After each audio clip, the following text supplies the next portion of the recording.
all these industry people know that Diddy been acting like this and doing this and try to. Every one of these industry individuals realized that Diddy been behaving this way and doing this and attempting to connect with different men into sexual acts with him. She understood what he enjoyed cause she wasn't simply implying it for her. Don't get that effed up craftsmanship on the off chance that you feel that she was recruiting those male whore for herself. Nah, Bargain has uncovered a rundown of Hollywood men Diddy has purportedly laid down with, and keeping in mind that a portion of those names are obvious, others are in a real sense stunning as per Jean.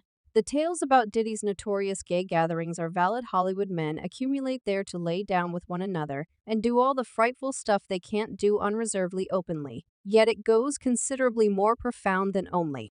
Several men on the DL Jean accepts Diddy effectively enrolls individuals to join his purported parties, and in some cases new individuals are not precisely there energetically yet, who will make any kind of difference with that word, is male Hollywood celebs pay as much as possible to gain admittance to Diddy's gatherings and new enlists, yet who are these men that Diddy has evidently laid down with? What truly goes down at Diddy's gatherings? How about we figure out? I realized I ought to sit tight.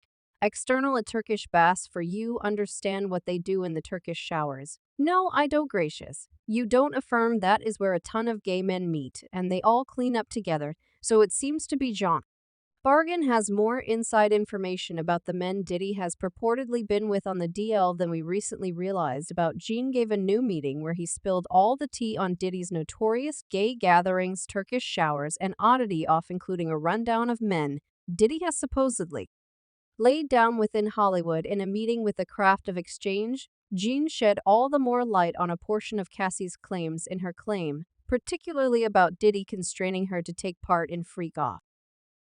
These happened in some cases consistently. The claim additionally made sense of how Diddy purportedly started requesting that Cassie take an interest in voyeurism. He had her play out specific demonstrations with different men in his presence, since he said seeing her with another D would turn him on. So Diddy supposedly would request that Cassie assume responsibility for employing male hooers or entertainers and tracking down a reasonable inn to hold the oddity offs in during the oddity off meeting.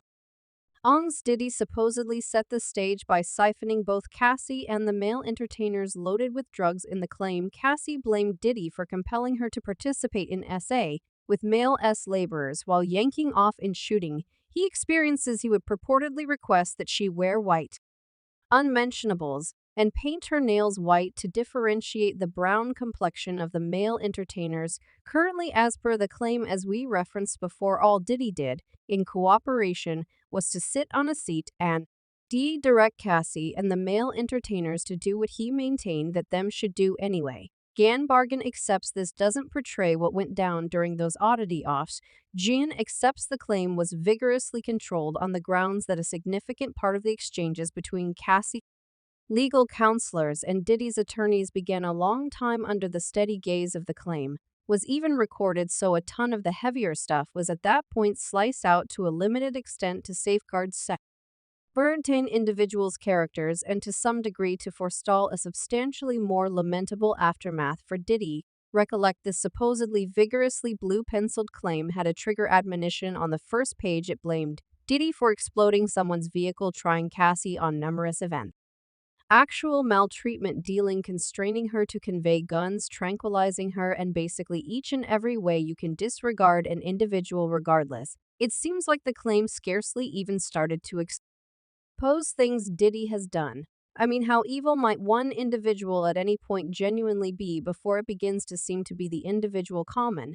A similar belly with Satan, at any rate. Back to Bargain during the meeting. Jean appeared to scrutinize the rationale of that claim that all Diddy did was watch. He accepted. It didn't check out that there were BBCs in room, and Diddy would have rather not had a preference for himself. After all, it is a free off. For what reason should Cassie or the email entertainer be the only ones cracking off? Jean said Diddy probably been cracking off additionally and allowing the male entertainers to utilize their BBCs on him.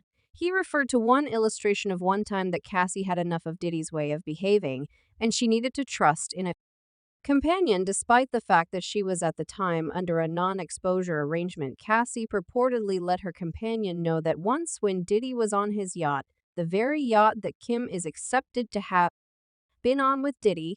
When Diddy beat her such a lot of that he broke her nose, so Diddy was on this yacht, and Cassie purportedly strolled in on him being filleted by a man. It sounds frightfully like one more occasion revealed by Puma, right about a female legal counselor working with Awful Kid Record, who guiltlessly strolled into Diddy's office to get a few reports marked exclusively to find Christopher Williams going down on Diddy, had supposedly requested that Christopher do this to utilize his ETH muscle and hang the expectation of a marking before him. It is no news that Diddy doesn't have any idea the proper behavior around youthful male specialists or hopeful craftsmen. He sees them and gets generally hot and weighty. I mean, how would you make sense of Diddy welcoming various teens, like attendant and Justin Bieber, to reside with him and even offer his bed? He cherishes me, can't see. I mean, you all can't see it. See, I can't see that he cherishes me. You truly, hang on, you truly believe that? Is disdain you truly? When you truly stall down, you've been around here quite a while, you realize he adores me? I don't think he like you realize he cherishes me. That is solidly in this clasp. Diddy discusses how Usher used to rest in his bed when he was 10, which would make Diddy 19 at the time.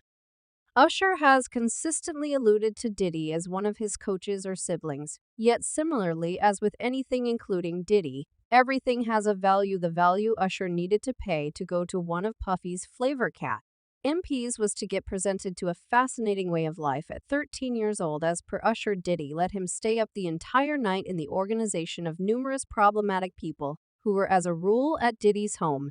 He guaranteed he saw a few wild things like haphazardly going into a room and running into two men grinding away from his look while portraying those encounters. You can see he would even not like to cross the line since he had stories for quite a long time. The entire situation drew a ton of reaction for Diddy, with individuals blaming him for preparing Usher. One individual said the subsequent, "I heard Usher's mother needed to go get her kid from Diddy Care since he had her child in parties. Let me in on what kind of individual Diddy was. I was a high schooler during the 90s and I knew how frightful that was. You all don't take exposition serious with young men. And that is a model." It was Usher who acquainted Justin Bieber with Diddy. Perhaps Diddy required another teen side piece at the time, on the grounds that in a flash, Diddy had welcomed Justin to his home for 48 hours, where they did God knows what away from, according to the media. Anything that was, however, it was so great for Diddy that he needed to guarantee Justin a hitting new Lambo and a house to go with it. Justin would continue to spend time with him as though a teen and a 40-year-old hanging out isn't unpleasant by any stretch of the imagination. Yet we should return to something fascinating that Gene said during his meeting. As per him, Cassie strolling in on Diddy getting destined isn't even the creepiest thing she probably found in the 10 years she was with him.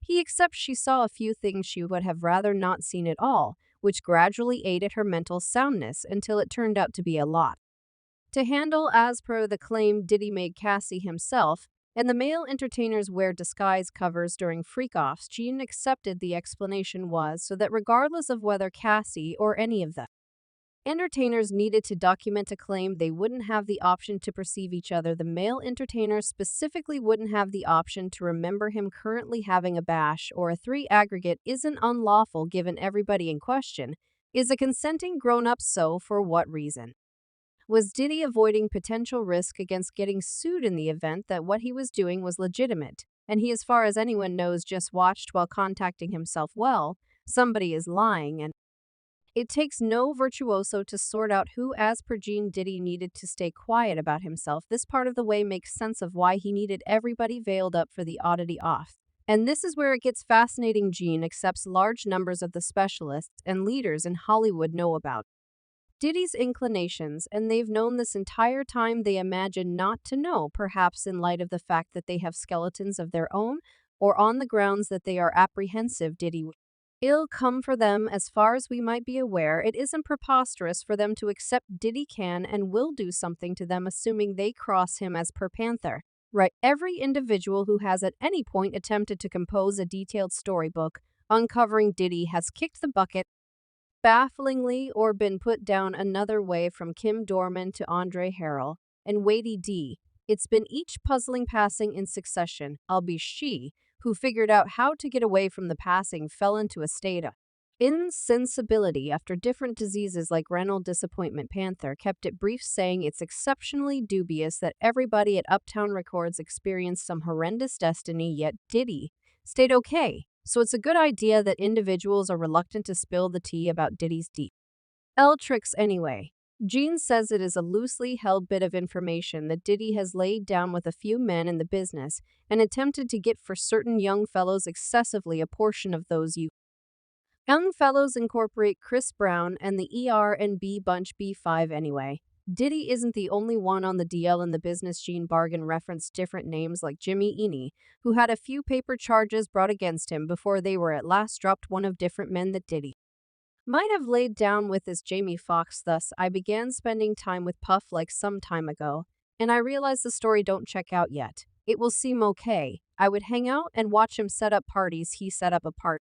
And he said, "You playboy, this party cost $1,005,000. I'm like, you are out of your M." And I said, "Puff,